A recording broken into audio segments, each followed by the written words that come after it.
Ada 4 hal yang harus kamu hindari jika kamu ingin hatimu senang. Nah, yang nomor 4 nih yang sering kamu lakukan. Apa itu? Yuk, tonton videonya.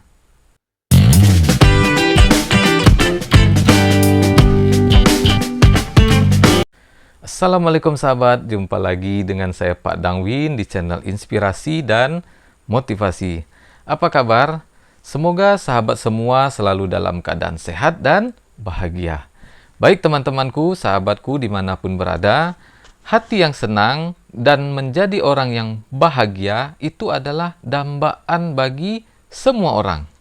Ya, namun di zaman-zaman sekarang ini kita lihat bahwa kebahagiaan dan hati yang senang ini menjadi sesuatu yang mahal, menjadi sesuatu yang langka, teman-teman. Padahal sebenarnya kebahagiaan dan kesenangan itu kita sendiri yang ciptakan. Ya. Jadi di video kali ini saya akan sharing santai tentang 4 hal yang harus teman-teman hindari agar hati menjadi senang. Ya. Yang pertama, berhenti membanding-bandingkan dirimu dengan orang lain. Ada yang seperti ini? Banyak. Ya, saya punya teman dulu, dia kebetulan bekerja di salah satu perusahaan, cuman dia bagian kantor ya, orang kantoran. Masuk jam 8 pagi pulang jam 4 sore. Begitulah rutinitasnya setiap hari. Dan dia bercerita begini, dulu kan saya sebagai orang lapangan ya, kalau orang lapangan kan masuk kantor jam 8, jam 10 paling lama tuh udah hilang tuh. Cabut dah, pergi ke lapangan dah kan, kemana-mana ada keliling-keliling kan. Jadi dia bilang begini, enak lah ya kalian orang lapangan ya, katanya. Bisa kemana-mana, bisa jalan ke sini, ke sana gitu kan. Jadi dia di sini dia mengeluh nih. Padahal kalau kita lihat teman-teman, harusnya dialah yang lebih enak. Kenapa? Dia kan kerjanya masuk jam 8, pulang jam 4 sore. Di kantor aja kerjanya kan, ruangan ber-AC, baju tidak rapi, tidak kotor gitu kan. Sementara orang lapangan itu kemana-mana tuh, keliling ke sana, ke sini, ke sana, ke sini. Kan lumayan capek gitu kan. Nah, cuman kalau bagi orang yang tidak bersyukur, walaupun dia bekerja di dalam ruangan yang ber-AC, bajunya rapi gitu kan, tidak kena debu, tidak kena udara, polusi, ya kan? Dia mengeluh. Dia merasa bahwa enak orang lapangan gitu. Nah, ini contoh orang yang tidak bersyukur sebenarnya, ya. Harusnya dia bahagia dengan pekerjaannya, harusnya dia bahagia karena bekerja di ruangan yang bersih, ruangan ber-AC gitu kan, tapi dia mengeluh. Alasannya apa? Bosan katanya kan, dia ingin menjadi seperti orang lapangan yang bisa ke sana kemari gitu. Nah, ini yang bisa membuat hati menjadi tidak senang, teman-teman. Ya. Begitu juga sebaliknya, seandainya ada orang lapangan ya yang suka membanding-bandingkan begini, dia pun akan berpikir seperti itu juga. Enak lah, kok kerjanya di kantor, masuk pagi, pulang sore. Ya kan, ruangan ber-AC, bersih, tak kena debu, tak kemana-mana gitu kan. Nah, ini contoh orang yang saling membanding-bandingkan gitu kan. Padahal sebenarnya teman-teman, kalau mereka mau bersyukur, sama-sama bahagia mereka ini, sama-sama senang hatinya gitu. Ya. Ada juga yang membandingkan misalnya dari kendaraannya. Wah, enak lah ya, kau punya mobil keluaran terbaru misalnya kan. Mobilnya AC-nya pasti dingin ini, double blower apa. Padahal sebenarnya dia juga punya mobil, teman-teman. Ya, walaupun memang mobilnya ini tahun rendah gitu kan. Tapi begitu dia membandingkan mobil dirinya dengan orang lain, maka hilang sudah bahagia di hatinya tuh hilang gitu. Ya, inilah tadi teman-teman ya. Jadi kalau kita ingin bahagia, berhentilah untuk membanding-bandingkan. Ya. Kenapa? Yang namanya dunia, kalau kita lihat ke atas, itu nggak akan ada habisnya, teman-teman. Ya. Maka dari itu, agar kita bahagia, hati kita senang, dalam hal dunia, bagusnya kita melihat ke bawah. Ya. Bersyukurlah kita misalnya masih punya sepeda misalnya kan. Kenapa? Banyak kok orang yang belum punya, kemana-mana jalan kaki misalnya kan. Dan bersyukurlah kita misalnya punya motor, karena tidak semua orang punya motor. Banyak yang naik kendaraan umum, yang jalan kaki. Yang punya mobil juga bersyukurlah kita punya mobil. Kenapa? Di luaran sana masih banyak orang yang kepanasan ke sana kemari, hujan kehujanan. Karena apa? Mereka tidak punya mobil. Maka dari itu teman-teman, berhentilah untuk membanding-bandingkan. Ya, agar apa? Agar hatimu senang. Agar apa? Agar kamu bahagia. Kenapa? Ketika kita sudah membanding-bandingkan diri kita dengan orang lain, maka saat itu juga kebahagiaan dalam diri kita hilang, teman-teman. Ya, itu yang pertama. Yang kedua adalah berhentilah mengeluh. Nah, ini ada orang yang sifatnya mengeluh aja.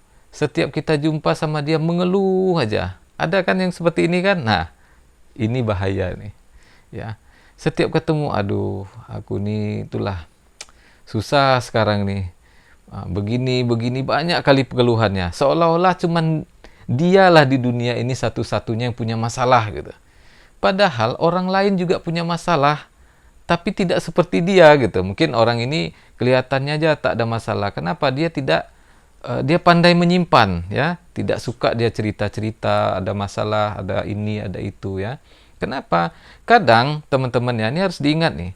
Orang-orang begitu kita mengeluh, itu sebenarnya 80% itu hanya mendengarkan.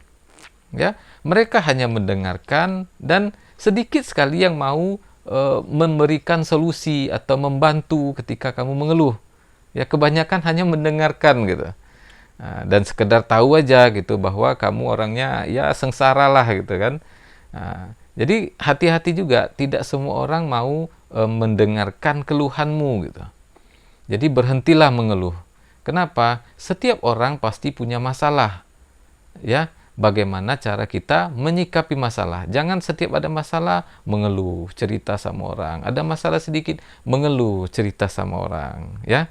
Bagaimana hatimu bisa senang? Bagaimana kamu bisa bahagia kalau kamu setiap saat selalu mengeluh? Jadi, yang kedua apa? Stop mengeluh, teman-teman ya. Itu kalau ingin hatimu tenang, hatimu senang, dan hatimu bahagia. Ya, itu yang kedua. Yang ketiga, jangan berburuk sangka, teman-teman. Ya. Kadang kita selalu berburuk sangka kepada orang lain. Misalnya ada teman lewat misalnya depan kita, naik kendaraan. Ada kita nih tak ditegurnya misalnya kan. Kita udah lain tuh. Sombong kali dia ya. Aku depannya tadi tak ada ditegurnya. Padahal cobalah kita berpikir positif. Mungkin dia tadi lagi buru-buru misalnya kan. Jadi dia tidak melihat kita misalnya kan. Coba kita berbaik sangka lah, jangan berburuk sangka gitu. Mungkin dia tadi buru-buru tidak melihat kita, tenang hati kita. Ya. Tapi kalau kita udah berburuk sangka, sombong dia tadi, masa aku lewat di depan tak ada ditegurnya misalnya kan. Bla bla bla bla bla bla. Habis energimu untuk itu, teman-teman. Ya, coba nih kamu setting ya. Mindset itu coba disetting ya. Kalau bisa kita berpikiran positif lah kepada orang lain. Jangan sampai otak kita tuh negatif aja gitu kan. Nampak lagi nanti orang begini, begini ternyata dia, begini. Nah, ya, selalu berburuk sangka kepada orang lain gitu. Ya, padahal kita dianjurkan untuk berhusnuzon, ya, dari agama kita dianjurkan untuk apa? Berbaik sangka kepada orang lain, ya. Bukannya suuzon, kebalikannya gitu. Kenapa? Ini tujuannya agar hati kita menjadi tenang, teman-teman. Ya. Dengan berbaik sangka, berpikiran positif bahwa setiap ada sesuatu pasti ada hikmahnya. Ya. Selalu ada hikmah di balik setiap kejadian. Sehingga apa? Dengan berpikiran positif, maka insya Allah pikiran kita pun jadi tenang. Ya. Adapun masalah, ya udahlah kita selesaikan. Ya. Ada masalah selesaikan. Kalau misalnya tak selesai, Ya nanti kita selesaikan lagi, kita cari jalan keluarnya dari setiap permasalahan yang ada. Jangan selalu berburuk sangka. Ini jangankan kepada manusia, kepada teman, kadang sama Tuhan pun berburuk sangka gitu kan. Nah, ini udah gawat ini. Ya, gimana lah hatimu mau tenang kalau kamu selalu seuzon dengan orang lain, ya. Coba ini nanti mindsetnya dirubah teman-teman ya. Jadi yang buruk sangka ini kita kembalikan menjadi berbaik sangka. Agar apa? Agar hatimu tenang, agar kamu bisa bahagia. Ya. Nah, ini yang terakhir nih.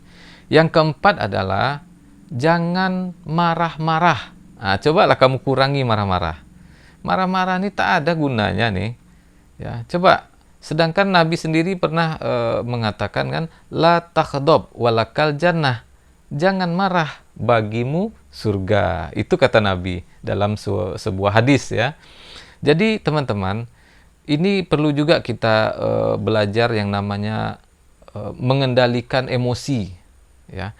Ada hal-hal tertentu sebenarnya yang tidak harusnya kita marah. Kenapa kita harus marah? Ya, kadang kecil sekali, sepele, kadang udah bisa memicu kita jadi marah, ya kan? Ini mungkin sifat kita yang temperamental atau memang ada masalah sebenarnya dengan diri kita gitu. Ya, semua itu bisa dirubah. Misalnya ada orang merasa, oh ini memang udah sifatku ini kayak gini Pak, aku ini orangnya temperamen gitu kan. Itu bisa kamu rubah teman-teman, ya. Sifat temperamen apa itu bisa dirubah. Itu bukan takdir yang diberikan tiba-tiba, enggak, itu bisa dirubah. Ya mungkin kamu perbanyak sabar ketika marah, kamu berzikir ya kan. Ada kan anjuran Nabi ketika kita marah, misalnya lagi berdiri, coba duduk. Ya, ketika duduk masih juga marah, coba kamu ambil wudhu gitu. Kenapa? Marah-marah ini merusak ini sebenarnya. Karena orang ketika udah marah biasanya kan akalnya pun udah tidak apa lagi gitu kan, udah agak konslet gitu kan. Nah, maka itu teman-teman kalau bisa hindari amarah. Ya, kadang hal-hal sepele misalnya ada orang laju mau nyerempet misalnya kan marah gitu. Padahal biarkan aja lah. Atau pas lagi selisih jalan, orang mau ngambil jalan kita, ya kita berhenti dulu, misalnya jalan depannya ada lubang, nah, kita berhenti dulu, biarkan aja dia lewat. Paling nggak sampai 1 menit, ya, nggak sampai 1 menit, percayalah. Kadang kita karena ego tadi apa kan nggak mau ngalah, akhirnya tabrakan lah, senggolan lah kan, masalah gitu kan. Padahal sebenarnya kalau kita bisa sedikit mengendalikan ya emosi kita, sebenarnya tak ada masalah tuh, ya kan. Ini tinggal kita aja mengatur emosi ya, memanage emosi kita gitu. Semua itu bisa dirubah ya teman-teman ya. Jadi inilah tadi ya 4 tips agar hati kita menjadi tenang. Ya. Apa tadi? Yang pertama, jangan suka membanding-bandingkan. Yang kedua, jangan suka mengeluh. Yang ketiga tadi apa? Lupa saya. Jangan berburuk sangka ya. Nah, suuzon sama orang. Yang keempat tadi, jangan marah-marah. Nah, teman-teman, demikianlah sharing santai kita pada kesempatan kali ini. Terima kasih bagi teman-teman yang sudah menonton video saya dari awal sampai akhir. Semoga bermanfaat. Sampai jumpa di video saya selanjutnya. Assalamualaikum warahmatullahi wabarakatuh.